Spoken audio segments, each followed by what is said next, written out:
Oke, hari ini kita mau bahas sesuatu yang benar-benar jadi pilar utama ilmu pengetahuan. Kebenaran di balik fabrikasi data penelitian.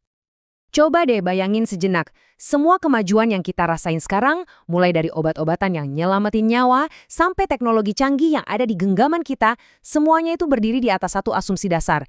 Kita bisa percaya sama sains. Tapi, gimana jadinya kalau kepercayaan itu justru dikhianati dari dalam? Nah, kita akan kupas tuntas masalah serius ini. Oke, jadi pertama-tama, apa sih sebenarnya yang dimaksud fabrikasi penelitian itu? Ini penting banget buat kita paham, soalnya ini tuh bukan sekedar salah ketik atau error kecil yang nggak sengaja loh. Ini adalah sebuah pengkhianatan terhadap kebenaran itu sendiri. Simpelnya gini, fabrikasi itu ya ngarang data dari nol, bikin-bikin hasil yang sebenarnya nggak pernah ada. Ini tuh pelanggaran paling fundamental dalam dunia sains. Kenapa? Soalnya sains itu berjalan di atas dua prinsip utama. Reproduksibilitas, artinya orang lain bisa ngulang eksperimen kita, dan transparansi. Fabrikasi, ya ampun, benar-benar ngeruntuhin dua pilar itu sampai ke dasar-dasarnya. Nah, fabrikasi ini biasanya nggak sendirian. Dia datang bareng saudara-saudaranya yang sama-sama merusak. Ada yang namanya falsifikasi. Itu tuh pas kita punya data asli, tapi kita poles sedikit, kita ubah-ubah biar hasilnya sesuai sama yang kita mau. Terus ada plagiarisme, ya nyontek karya orang lain gitulah. Dan ada juga yang namanya kepenulisan hadiah, di mana nama seseorang dicantumin sebagai penulis, padahal dia nggak kerja apa-apa. Biasanya sih buat cari muka atau ada udang di balik batu. Jadi, harus kita ingat ya, ini bukan cuma masalah satu makalah yang salah. Setiap ada kasus fabrikasi, itu tuh mengikis kepercayaan publik ke seluruh komunitas ilmiah. Bisa mengancam pendanaan buat riset-riset lain yang jujur, dan ujung-ujungnya bisa menghancurkan karir banyak orang. Kerusakannya gede banget. Dan ini kan jadi bikin kita mikir. Kenapa sih ada peneliti yang sampai nekat ngelakuin ini? Dan gimana caranya mereka bisa lolos ya? Paling nggak untuk sementara. Yuk sekarang kita bedah apa alasan dibalik penipuan ini dan metode licik apa aja yang mereka pakai. Ini tuh nggak selalu tentang orang jahat. Seringnya, ini tuh gejala dari sistem yang emang udah penuh tekanan. Di dunia akademik itu ada semacam mantra yang serem banget. Publish or perish. Publikasi atau ya udah karir kamu tamat. Tekanan buat terus-terusan nerbitin karya. Rebutan dana penelitian yang makin sedikit. Dan pengen jadi yang pertama, semua ini menciptakan lingkungan yang rentan banget. Apalagi kalau pengawasannya lemah, wah, godaan buat ambil jalan pintas jadi gede banget. Terus gimana cara mereka melakukannya? Wah, mereka ini kayak punya buku panduan nggak tertulis gitu. Ada yang ekstrem banget, ngarang semua angka dari nol. Ada juga yang lebih halus, misalnya pakai data dari penelitian lama tapi ngakunya itu data baru. Ada juga yang nyiksa data statistik sampai datanya ngaku, alias ngasih hasil yang dimauin. Atau yang sering, itu memanipulasi gambar, kayak foto mikroskop di bidang biologi atau kedokteran, biar kelihatan sempurna. Semuanya dirancang supaya susah dilacak. Tapi, ya gitu deh, secanggih apapun kebohongan, dia punya satu kelemahan fatal. Dia itu nggak nyata. Dan karena itu, cepat atau lambat, kebenaran itu punya caranya sendiri buat muncul ke permukaan. Yuk kita lihat gimana penipuan semacam ini akhirnya bisa kebongkar. Proses buat ngebongkarnya ini sering banget panjang dan berbelit-belit loh. Bisa makan waktu bertahun-tahun.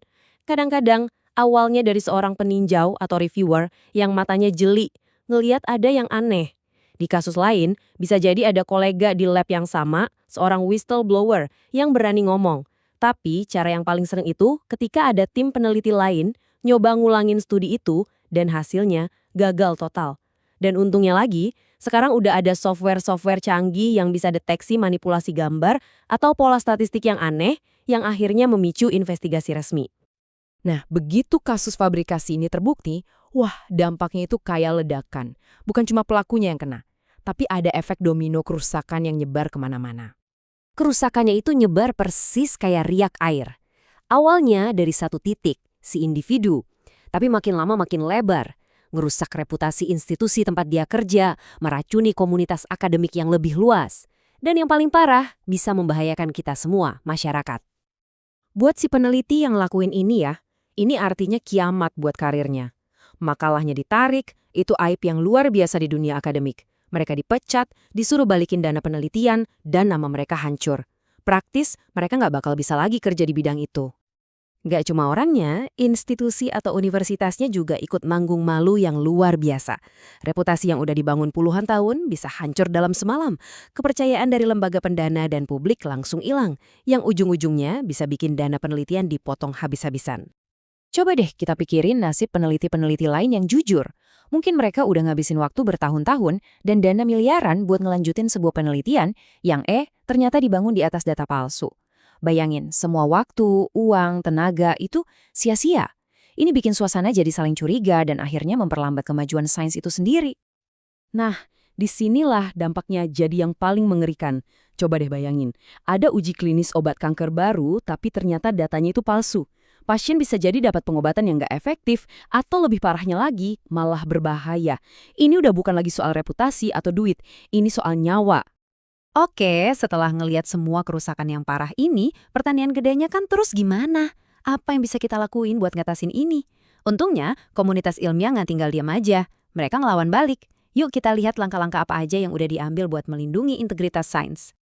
Jawabannya itu bukan cuma satu solusi ajaib, tapi semacam pertahanan berlapis. Jurnal-jurnal ilmiah sekarang makin ketat. Mereka mewajibkan peneliti buat nyerahin data mentahnya dan pakai software buat deteksi manipulasi.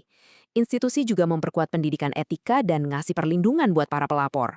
Dan yang gak kalah penting, para peneliti sendiri sekarang didorong buat lebih transparan dan saling ngecek kerjaan satu sama lain dalam semangat kolaborasi.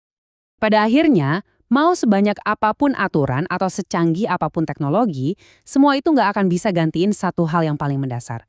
Seluruh bangunan sains yang kelihatan megah ini, dengan semua kemajuan yang dihasilkannya, itu sebenarnya berdiri di atas fondasi yang rapuh tapi sekaligus kuat, kejujuran dan integritas dari setiap penelitinya. Dan itu adalah tanggung jawab kita semua yang nggak boleh pernah kita lupakan.